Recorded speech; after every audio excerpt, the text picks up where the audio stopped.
Hello team, welcome to another ATP Geopolitics video with myself, Jonathan MS Pitts. Ukraine War Frontline update for the 18th of May 2024. This is going to have a little bit of analysis in this video because there's a few discussion points I'd like to entertain. If you are ready and willing, please join me. I'm having a little Cruz Campo to remind me of the time I lived in Gibraltar. And very tasty it is too, almost summery here, so it's going down well. Right, let's go to, well, if you don't know what the lines on my map mean, please check out the key on the screen at the moment. Otherwise, we'll go to the map. You can see rather a lot of pins, and most of them are not the right colour if you are pro-Ukrainian. And by most of them, I mean pretty much all of them. There are give or take, there is quite a lot of activity going on the front lines. And I spoke yesterday rather positively about Ukraine's outlook, given that it was a fairly quiet day yesterday. And lo and behold, today there's a lot going on. But that's not to say that I wasn't right yesterday, or at least it's not justified what I was saying.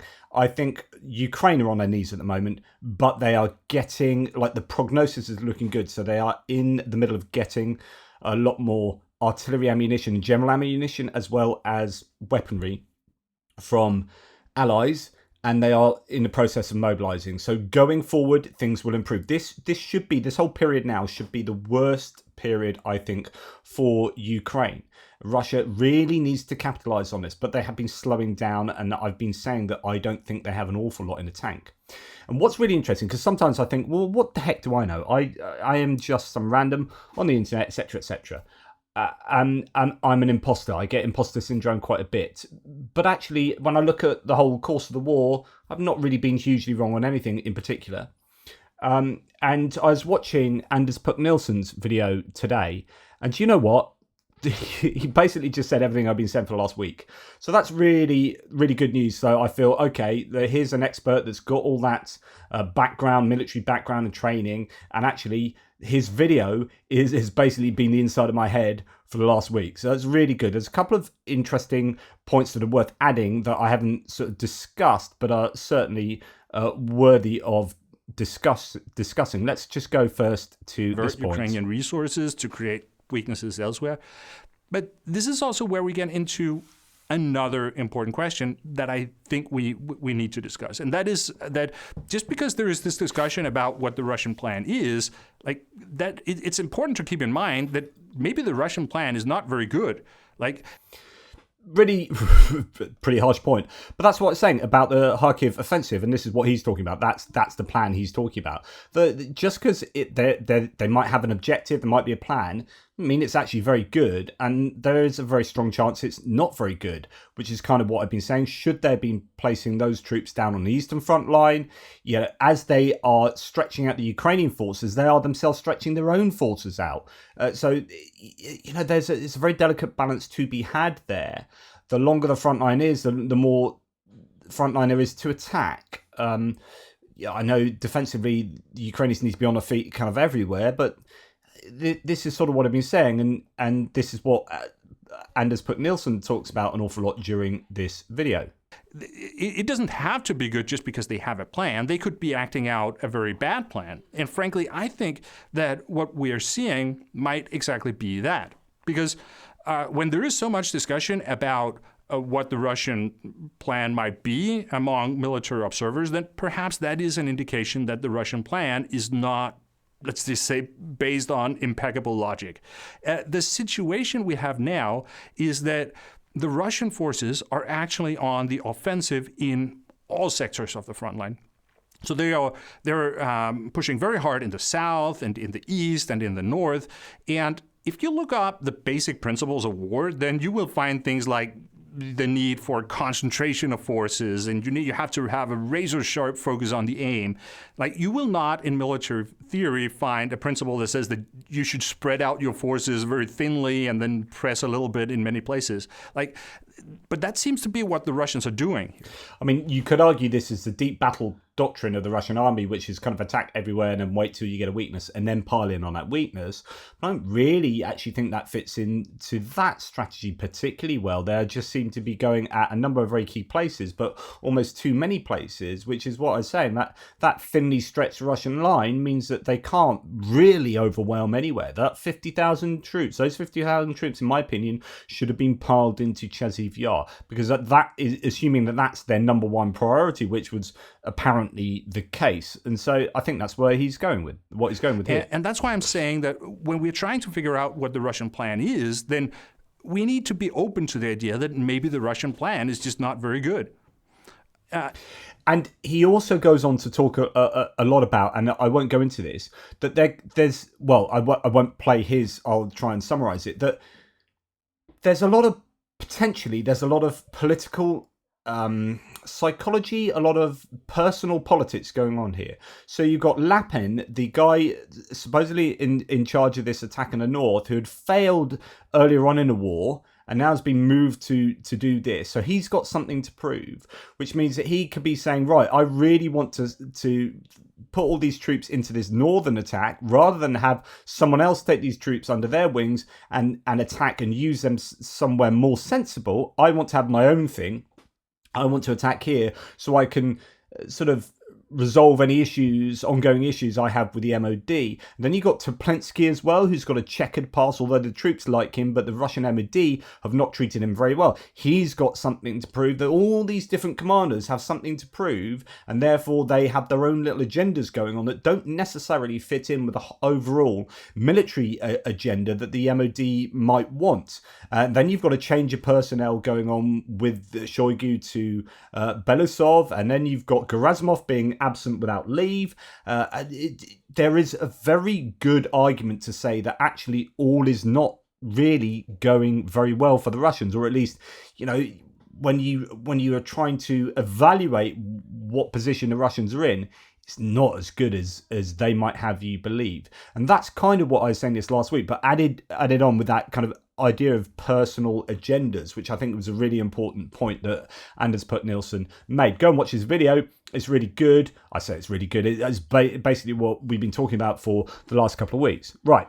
Then we have here, Russia tried to stretch Ukrainian forces by opening a new front north of Kharkiv. The problem is they also got stretched, says this source. Ukraine scored a victory in Liman. Read the analyst's assessment here. So again, from the analyst, whoever that might be. Ukraine victory in the Liman sector. So that is this area by to the west of Crimea, where the Russians had attacked a number of times and then have been pushed back a little bit, taken some pretty heavy losses there. The analyst says the Russians have for months pushed a salient towards the Zherebets River and reservoir, trying to force the Ukrainians back over it so that they can finally attack Liman again, a key road and rail hub. The Ukrainians recognize the decline in Russian offensive power here, more so as troops were moved north for the Kharkiv counteroffensive. The villages of Terny, Torska and Yampolivka have remained defended and unbroken despite Russian best efforts to overcome them. The Ukrainians realized that Russians were distracted elsewhere, their forces depleted and in the early process of reforming, a situation they could ignore. Even so, when it comes to manpower, the Russians have a 2-to-1 advantage even now on this sector. So a 2-to-1 advantage for the Russians is a good advantage, but it's not nearly what they have in other places. Stage 1 of the attack was a relentless drone strike on Russian infantry in their trenches and hiding places. Then the infamous octocopters laid mines on Russian logistics routes to the front. These Baba Yaga's octocopters have been very, very useful for the Ukrainians. This proved immensely useful, and there is now plenty of video showing the Russians losing trucks, tanks, and APCs to the mines. They had I presume that. Oh yeah, they had no idea were present.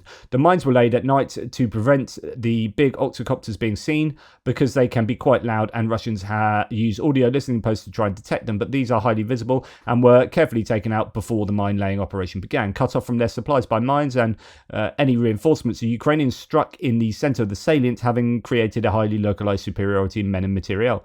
The Russians weren't expecting it and were totally surprised. Russian soldiers weren't even wearing the body armour and were totally unprepared. unprepared. To maintain the shock value, the entire attack was conducted by infantry. Any armour would have been seen moving up and given the game away. Russian artillery tried to counter-attack, but failed to slow the Ukrainians, who took back a key defensive point on the front line, taking many Russian prisoners who simply surrendered. Drones yet again dealt the Russian artillery and grad systems a deadly blow to reduce the first level of Ukrainians' advance.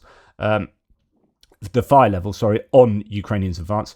This is no war-changing victory, but it does show how initiative and precision, with careful planning and coordination, can turn a weaker force into a successful one, creating tactical surprise and achieving goals. The Russians don't get everything their way. That is just a little anecdote, but it kind of goes towards this idea that they are perhaps themselves too stretched. So yes, they are on the attack. Ukrainians are on the defense. Russians are overpowering them with greater artillery use and greater numbers in terms of people and mechanized equipment, but they are not focusing that maybe enough.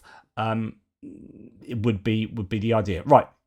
We're going to go and look at this northern area around Kharkiv. Now, the first thing to note is there are no changes towards Lipsy, which is very interesting. And there's a stabilization of that front. That's a 24-hour stabilization. That's huge. Kind of goes to what I've been talking about.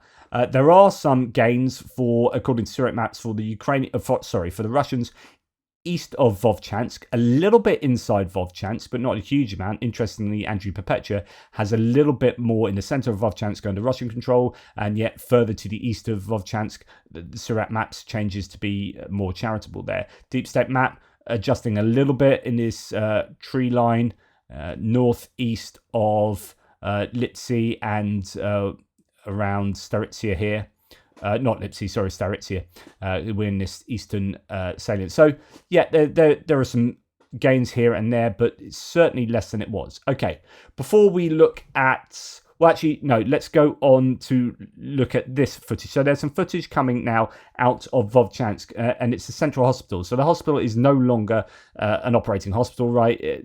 Vovchansk has been largely evacuated, and we've seen the Russians storming that hospital. We saw someone falling out of a window, a Russian soldier randomly falling out of a window of the hospital yesterday, day before. So anyway, the Russians are in that hospital. It's quite a main building, as you can see there. I can't really show you too much more. I'll get restricted. But the Ukrainians are absolutely hammering that hospital. So Ukrainian forces hit the Vovchansk Central Hospital building occupied by Russian forces with multiple US-supplied 500-pound JDAM-ER glide bombs. So these are the carb equivalents that Ukraine have had for a long time. But they've not used them too effectively, although they seem to be gathering a little bit of momentum with them due to possibly being jammed and whatnot. Anyway, they are using them here, or maybe they're not. There are some who claims that the Ukrainians in those images are using GLSDB, which are ground-launched small diameter bombs shot from guided multiple launch rocket systems, pretty much like the JDAM, but instead of being a dumb munition given a kit and that can glide with precision, dropped from an airplane, these are fired from a guided multiple launch rocket system. They are dumb munitions that are given a kit and then can fly up to 150 kilometers.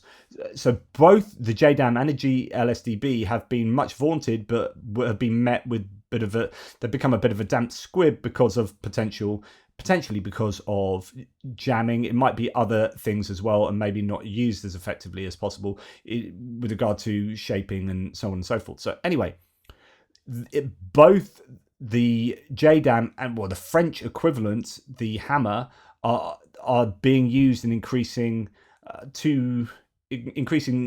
numbers and effectiveness, I believe, at the moment, and possibly GLSDBs are too, but don't know quite whether they are GLSDB. So there's another source that just said Noel Reports just reported on the same attacking of the hospital here that it is either GLSDB or JDAMs. We're not quite sure. So anyway, yeah, there is that lack of knowledge about exactly what they are, but they are causing some huge damage to those buildings, and of course those buildings are where the Russians are hanging out. I don't know whether they're using the hospital as a headquarters, but anyway, that is Vovchansk.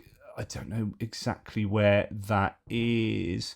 I'm sure it should pop up on here, but anyway, it's going to be probably one of these main buildings in the center, maybe this one, I don't know.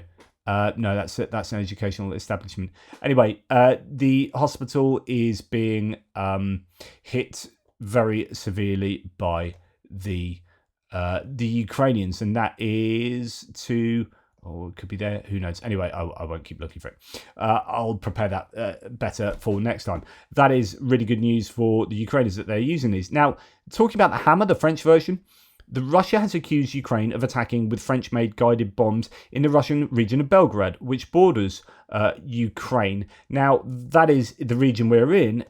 If the Ukrainians are using guided glide bombs into Belgorod, and Emmanuel Macron has made a statement about that today or yesterday that I've just seen translated that indicates that he's could be given permission for that. It's not to say they are being used, but if they are, interesting. And if Macron was interpreted correctly on what he said, interesting. So anyway, I have a feeling that France could take a bit of a lead in terms of support for Ukraine and showed the US to be weak, that might fit into France's overall international strategy with making France and by extension the EU, or the EU and by extension France, more independent and less dependent on the US for security and for their overall international strategy, maybe the economics and so on and so forth. Anyway, he could be using that as a way of being, not only is it the right thing to do, but it could be strategically in France's best interest. Right, now we're going to talk quite a bit about defences around here. There have been an awful lot of people slagging off the Ukrainians, including Ukrainians, criticising their own, everyone from the top right downwards, as to who is responsible for there being shoddy defences in these areas, that there are these dragon's teeth that are being bunched up at the side of the road, unlaid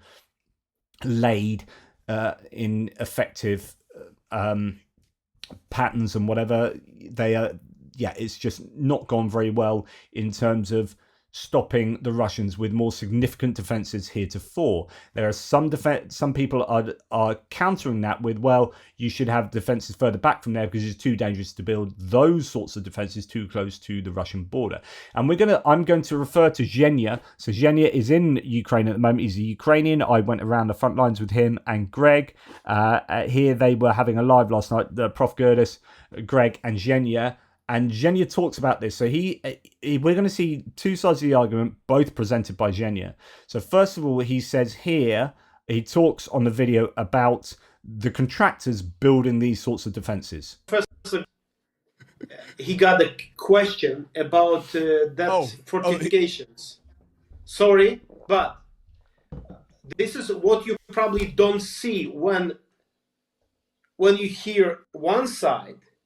Oh, we gave money, and then please ask why the people, who are raising up this question, not parallel showing the picture of the dead builders, constructor workers, who died, who was killed because some fortifications too close, and I will not show you dead bodies, but you see, this is windshield of the construction car. This is how much you see of that. The guys who are trying to build, it's a Russian drone. Look, this is the burning. This is a Russian drones, Lancets, killing civilian guys who are trying to build. And the more I cannot show, but like this I can, because there is dead bodies or just the parts of the bodies there. It's non-stop, hundreds and hundreds. We see it inside in Ukraine. We cannot post it everywhere. So please, more details about that, because it's every time, just a lot of time, just one side is visible. The other side, when it's 10 kilometers. The most close distance are how to finish if this 20, 30, 50 civilians were killed by Russians with attempt to prepare fortifications. So the other lines are done. So thank you. Sorry. So that's a really good point. So there were people trying to build these, but then they got killed, or the idea is that this has happened whereby the Russians are using Lancet drones and other drones. Lancets have a fairly significant range, right? So there are lots of excavators being taken out. And actually, we've known this for some time. Some people were saying, why didn't the Ukrainians do that to the Russian excavators when they were building the fortifications in the south, in the Zaporizhia region, that stopped the Ukrainians from attacking successfully? And then there was claims that the Ukrainians just didn't have the artillery ammunition and the drones that were able to do that at that point, and they're building a lot further back, so on and so forth. Anyway, that's a whole other argument. But that was an admission, an explicit admission, that the Ukrainians had many excavators who had been taken out and contractors who've been taken out trying to build these sorts of defences. And so it's one thing to say, why are there no defences? But you've got to also understand that in many occasions they had attempted to build them, but were stopped from so doing, and therefore had to build them further back. But that said, Zhenya sent me a whole bunch of stuff today on WhatsApp that I will try and dip into a little bit from different sources in Ukraine.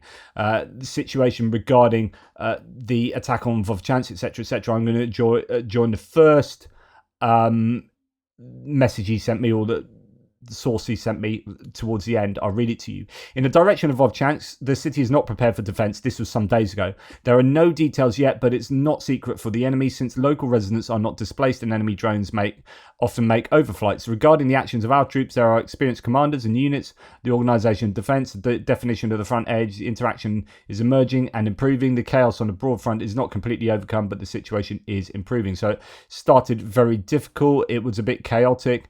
Defense wasn't as good as it could be. Regarding fortifications, they were built in the Kharkiv direction, but the enemy did not reach these lines. So they are built, they're just further back. For some reason, the defensive lines are not tied to tactically advantageous heights. The main battles continue where the positions are not equipped, and it is necessary to dig in now. That is why there is a misunderstanding in the troops that there are no fortifications exactly where they are needed, and why it's necessary to bury ourselves in the landings again. So that is this understanding that they aren't too close to the front line, but there are some defenses further back. And then in a later one, he says, this Supreme Commander-in-Chief Zelensky made a statement for actually, we come to that one later because that's about ammunition and shortages or not. Anyway, someone's saying, talked with the soldiers of the 47th Separate Engineering Battalion who are responsible for the engineering support of the northern Kharkiv region. Quote, our battalion has been involved in engineering support in the areas for a year and a half. We know every bush. Let's be honest, there was plenty of time to build defences. The enemy began actively shelling the border areas only in the last 3 months.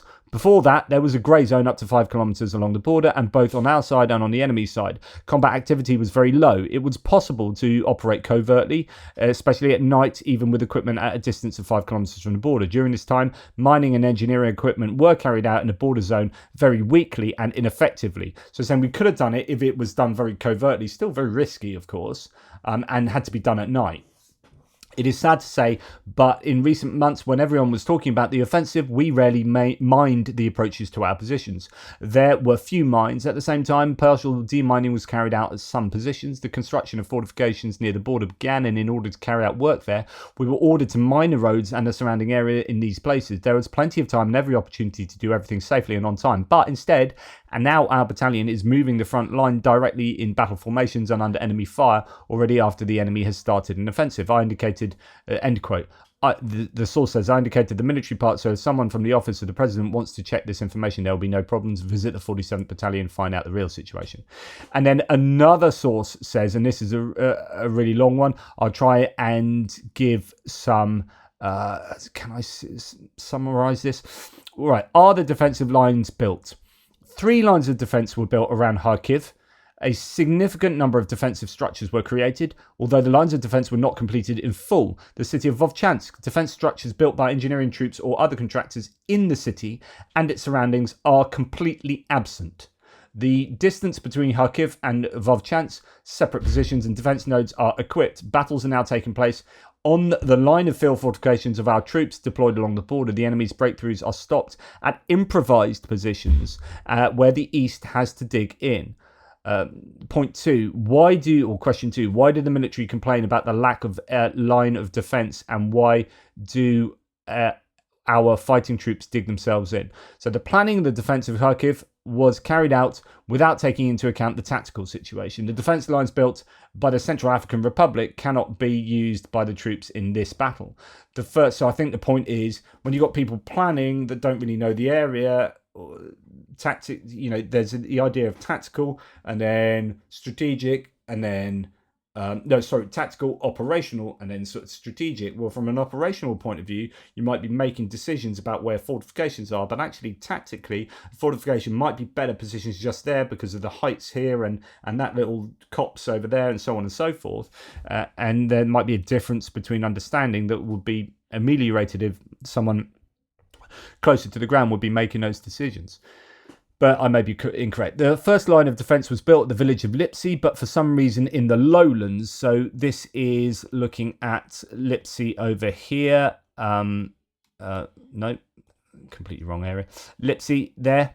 And it says, but for some reason in the lowlands, under the ridge of the heights that dominates the village. And for some reason, this ridge of heights was not included in the first line of defence.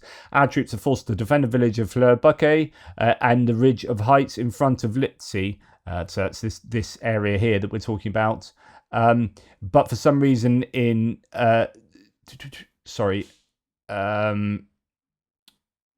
our troops were forced to defend the village of Fleur-Buquet and the ridge of the heights in front of Lipsy, which controls the border. Since the surrender of the heights would lead to the enemy's penetration into Lipsy and entrenchment in the buildings with further advance, the capture of Lipsy would allow the enemy to pull up the artillery and reach the outskirts of Kharkiv. The dominant ridge of heights is covered by only field fortifications dug in by the soldiers themselves, but the number and quality of these positions are insufficient in relation to the assigned tasks. Therefore, most of the positions are being arranged now because it is unprofitable for us to pass the Lipka turn-off line. So this is really important. So if the Russians can get down here, that means that they are much too close, really, to Kharkiv. That puts them 20 kilometers away from Kharkiv or less, and that means that they can start shelling with just bog standard artillery, and that is a real challenge. So our troops are so the military says that the building of the first line of defence with all resources should have started no further than 3 to 5 kilometres from the border, and this line should have been made deep to ensure manoeuvrability in defence. It is obvious that the density of mines is very low. Mines do not limit the manoeuvre of the enemy. The enemy can clearly see all this from drones, so the information is not secret but obvious. Next question, what is the quality of defensive structures? There's a significant number of defensive structures, dugouts and trenches which are qualitatively built in the rear, but there is no quality control and systematicity in the equipment of positions as a whole. Covering of trenches from flanking fire and drops, camouflage. These issues are unfinished. A large shortage of camouflage positions for artillery, mortars, armoured vehicles and transport, which greatly limits the manoeuvrability of firearms and logistics. It seems that the planners have not heard of drones and did not consider it at all. A significant amount of construction materials was not used. Therefore, it is impossible to say that they did not build specific objects, and there are a lot of high quality dugouts and deep trenches, but there are big questions about the quality of the entire defensive lines. Number 4, why is the defense of Vovchansk not prepared? It's not clear why the strategically vulnerable Vovchansk is not protected by defensive structures. After all, the city had to be prepared for defense. There are neither mines nor reliable defensive structures here, only field fortifications on the border. Mining is also not enough. Who is responsible? Basically, then lists everybody. All these bodies and officials repeatedly spoke about the readiness, everyone from the leadership of the armed forces right down to, commander-in-chief, and right down to military civilian administrations, brigade and battalion commanders, commander of the OTU, commander of the OSUV, etc., etc. So Zelensky, Syrskyi, and everyone. There you go. But they are seemingly holding. Sorry, that's a lot of analysis and me reading from sources, but hopefully it gives you an idea of the arguments that are going on at the moment and the frustrations. So on the one hand, you don't want to build too close to the border. You are vulnerable to be getting hit. Your contractors are vulnerable to getting hit. But on the other hand, you don't want them too far away, because then you're giving the Russians the ability to get closer to Kharkiv and hammer it with with artillery, and then you're looking at some of the stuff that is built is well built but doesn't consider drones enough, doesn't consider the type of warfare that's going on, etc, etc, etc. Okay, so moving on, we come to some small gains for the Russians in the Tabaivka area, just south of there, south of Krokmelna there, where the Russians are moving towards Berestova. That has been fairly active over this last week. Suret Maps has some gains for the Russians there. Then we come down past Terny and Torska. That seems a little bit more stable for the Ukrainians. Yesterday we saw the claims by Suret Maps that the Russians have made gains in Bilohorivka, and fairly significant gains, as you can see, would have been behind the Ukrainian defensive line. So this is where Andrew Perpetua reckons the Ukrainians are, that they are defending behind here, so they will have trenches around here. So it's not just this is a case of going into the grey zone and the Ukrainians are back here. That's what that second blue line means. The first blue line is where the Russians are, right? That's why they ostensibly are robustly controlling, defending, but or in this case, launching an attack from. So that claim of the Russians moving all this way is fairly significant if it is indeed true. In fact, that tweet that came out after I did my mapping last night said, in the last 10 days, the Russian army managed to enter the first streets of Bilohorivka from the east. The degree of destruction in the locality is very high. So Bilohorivka is completely flattened. Right, this is a non-existent settlement, whereby, in fact, you can see that on this imagery. So this is updated Google imagery that takes into account the destruction of Bilohorivka, and it will be worse since then. There are meager basements that you could exist in. The streets over here exactly the same, and so really they're fighting from the heights on either side of this. And the claim that the Russians are in the streets themselves to the east is interesting, if it's true, because they won't be able to get an awful lot of cover if they are indeed there. Right, and then we come down to Avdiivka, and we can see that, Chasiv Yar, we can see that the Russians have had some gains in the Bodanivka area, just moving along that Bodanivka, that long, thin settlement, and have some small gains at the end of that towards Kalinina, but no other changes around Ivanivska or around Klishchivka. So interesting that there is some kind of stability there.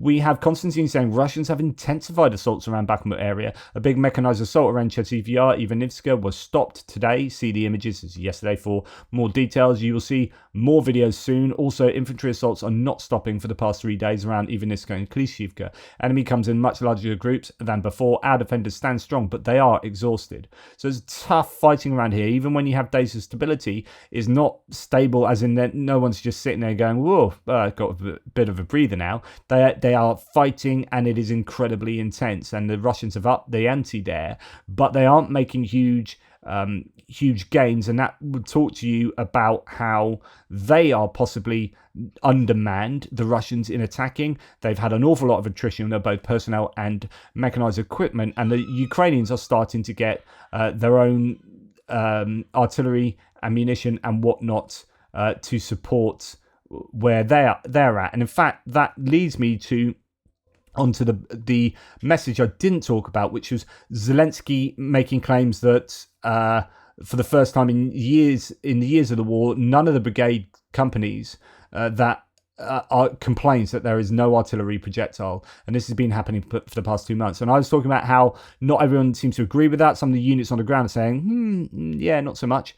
Although there is definitely improved access to artillery ammunition. We are seeing cluster munitions and artillery being used. In fact, there is some evidence, if we come to look at, this is going down to the Pokrovsk direction, so this is around Avdiivka. Ukrainian troops defeated Russian assault in the eastern sector. What's happening at the front? Quote, the Russians tried to assault using 2 armored personnel carriers and a tank, but they were spotted by aerial reconnaissance aircraft in time. Artillerymen, in cooperation with FPV drone operators, stopped the attack and destroyed the Russian equipment, according to 47th Brigade. Situation in this sector remains the most tense along the entire front line. And someone else saying that OSINT Technical saying of this, I won't show you the video, but it's an interesting video to watch. New 155 155mm artillery shell stocks are definitely being felt on the eastern Ukraine front.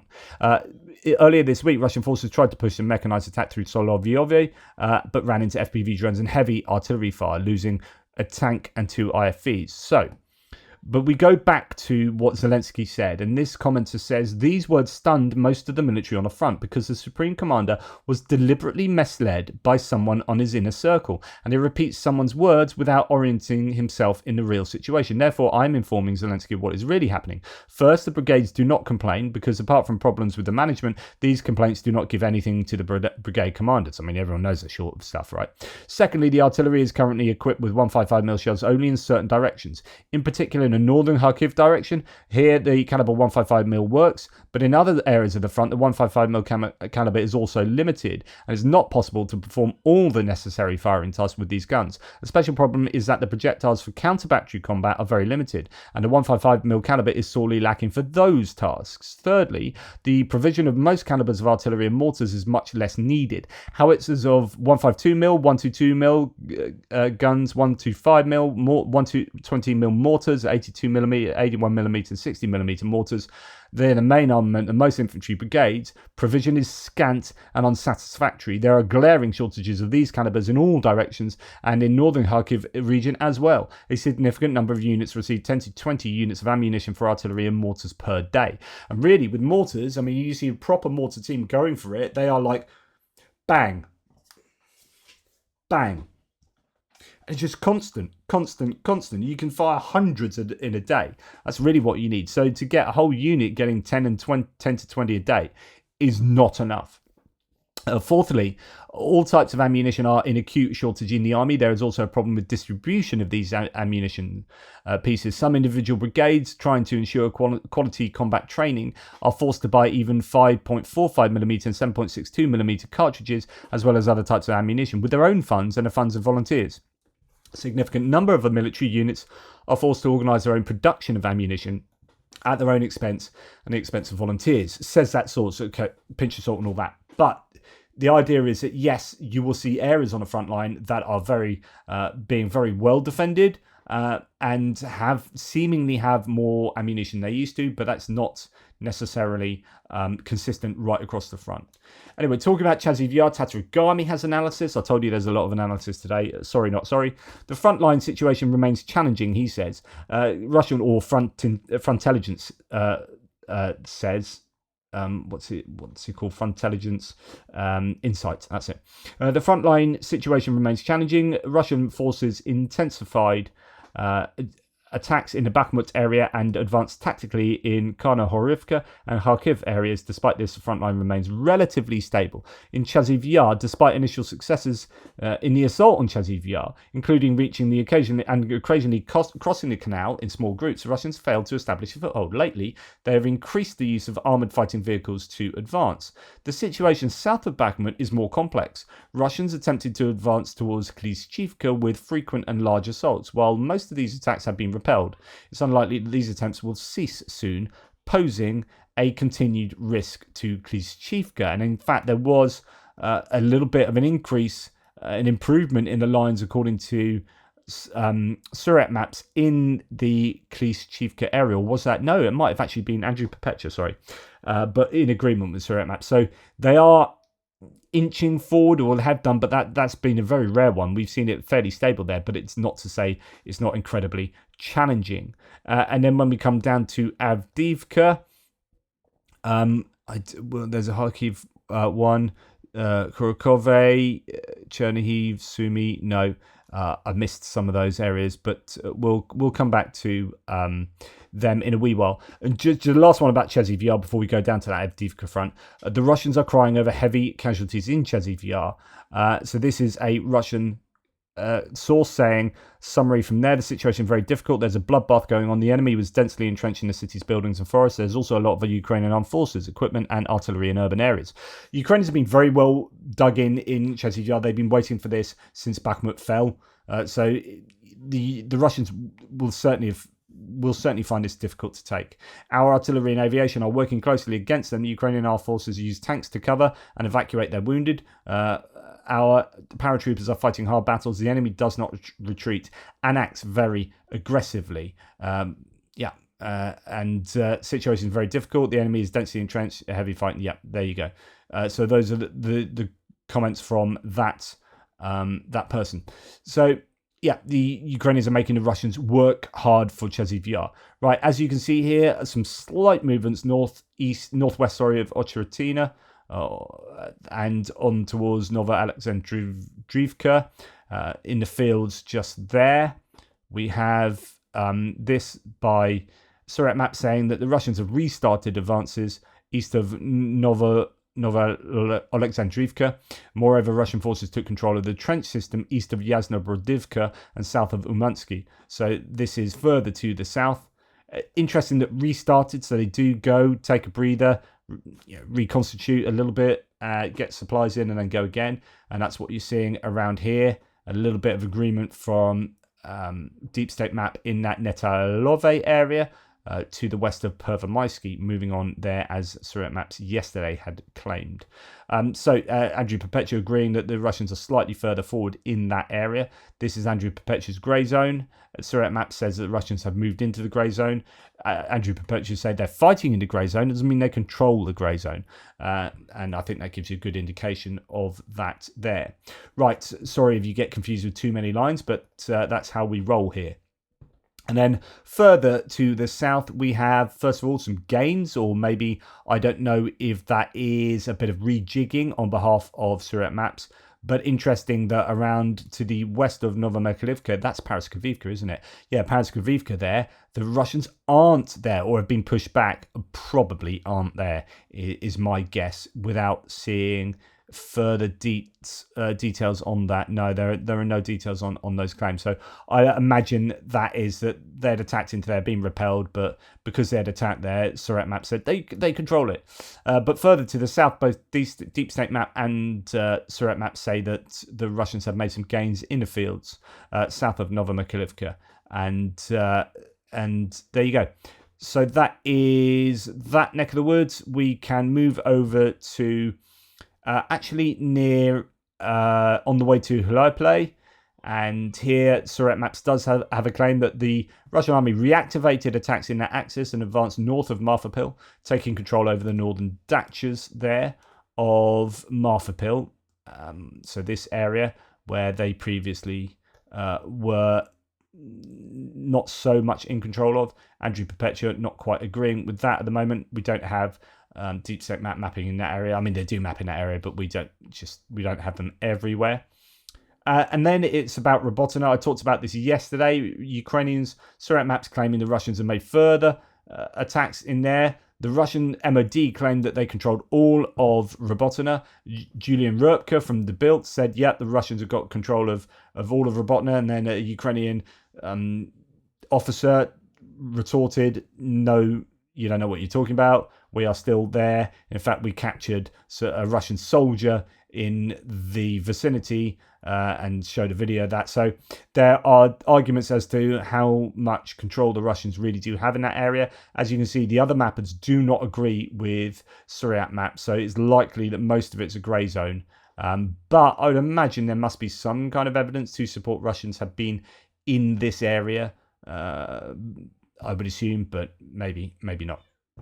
And that's the end of the mapping for today. Goodness me, no changes to the Dnipro River area, although there's some video footage of attacks on this island that the Russians have claimed they've retaken. Surat Maps changed that back because there's a flag that was plopped on the island the other day. I don't know that it means that, well, they surely can't control this island if they had an assault on the island caught on video that was repelled with both boats being destroyed. So I'd assume this is grey zone at the most, possibly even still under Ukrainian control. So I don't think Surat Maps is correct in that. Nonetheless, that's what they say. Anyway, sorry for a slightly longer frontline update, but hopefully he's given you enough information. And go and check out Anders Puck Nielsen's video. It should give you some extra analysis on top of this. Anyway, thanks for watching. Take care and speak to you soon. I'm going to finish my Kruth Kempo in the garden, I think. Toodle pips.